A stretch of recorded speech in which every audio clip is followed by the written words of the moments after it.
Bismillahirrahmanirrahim. Assalamualaikum warahmatullahi wabarakatuh. Alhamdulillah wa syukrulillah, la haula wa la quwata illa billah. Rabbi syrahli sadri wa yassirli amri wahlul 'uqdatam min lisani yafqahu qouli, amma ba'd. Halo para peserta didik. Hari ini kita akan membahas materi yang menarik dan mendalam, yaitu tentang filsafat pendidikan. Nah, sebelum kita memulai perkuliahan kita pada pagi yang berbahagia ini, terlebih dahulu saya ingin menyampaikan beberapa deskripsi mata kuliah tersebut. Yaitu, deskripsi daripada mata kuliah ini adalah: pertama, membahas tentang konsep; kedua, prinsip; dan yang ketiga, aliran filsafat pendidikan serta relevansinya dalam pengembangan sistem pendidikan, khususnya dalam perspektif Islam. Nah, adapun capaian pembelajaran yang harus dicapai dalam mata kuliah ini, yang pertama, saudara-saudara sekalian mampu menguasai konsep dan teori filsafat pendidikan serta implikasinya dalam pendidikan. Nah, langsung saja kita mulai. Materi kita pada hari ini adalah pendahuluan filsafat pendidikan dan aliran filsafat pendidikan. Yang pertama, yang harus kita pelajari dari filsafat pendidikan ini adalah pengertian filsafat pendidikan, kemudian tokoh filsafat pendidikan dan relevansinya di era modern. Nah, mari kita pelajari bagaimana pendidikan bukan hanya sekedar proses belajar, tapi juga memiliki landasan filosofis yang kuat.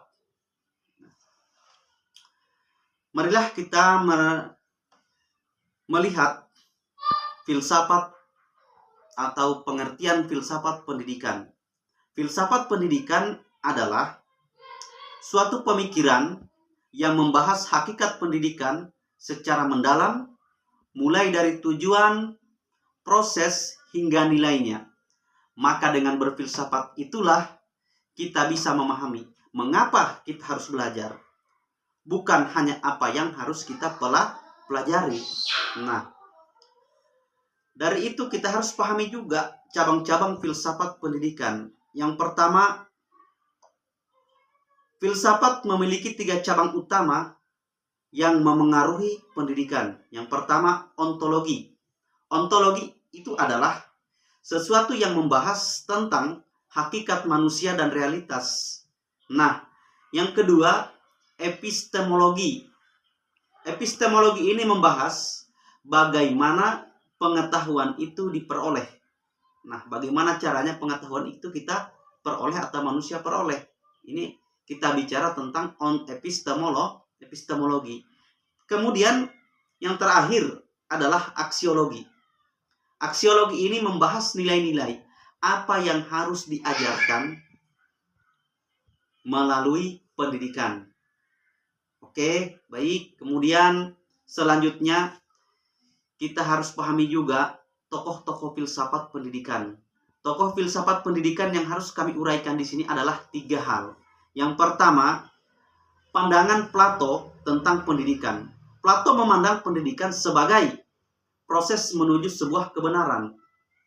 Nah, jadi Plato memandang pendidikan sebagai proses menuju kebenaran. Kemudian yang kedua, John Dewey. John Dewey memandang dan menekankan pendidikan yang berbasis pengalaman dan keaktifan siswa. Dan yang ketiga adalah tokoh nasional atau tokoh pendidikan di Indonesia, Ki Hajar Dewantara. Beliau menekankan bahwa pentingnya pendidikan yang memerdekakan. Dengan semboyan yang dia bangun adalah ing ngarso sung tulodo, ing madyo mangun kerso tutwuri handayani. Nah, dari beberapa hal yang telah kami terangkan di awal, maka muncul sebuah pertanyaan.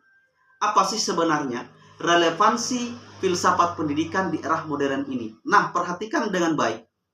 Di zaman digital yang serba cepat ini, filsafat pendidikan menjadi jalan atau sebuah toriko atau kompas untuk menuju dan membantu kita memilih nilai-nilai yang penting. Seperti jalan untuk menjadikan siswa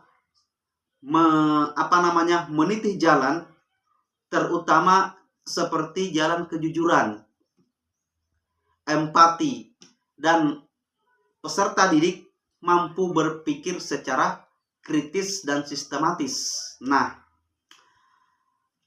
bahwa pendidikan bukan hanya sekedar menyiapkan tenaga kerja, tapi pendidikan jauh lebih penting membentuk manusia seutuhnya yang berpikir, mampu merasa, dan bertindak secara bijak. Nah, kemudian yang terakhir adalah marilah kita merefleksi filsafat pendidikan, bahwa filsafat pendidikan mengajarkan kita untuk tidak hanya mendapatkan ilmu, tetapi menjadi manusia yang bijak.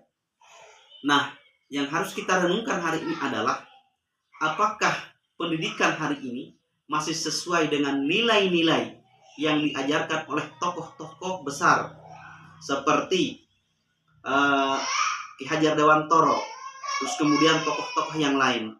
Nah, mari kita kembalikan makna sejati pendidikan sebagai memanusiakan manusia. Wassalamualaikum warahmatullahi wabarakatuh.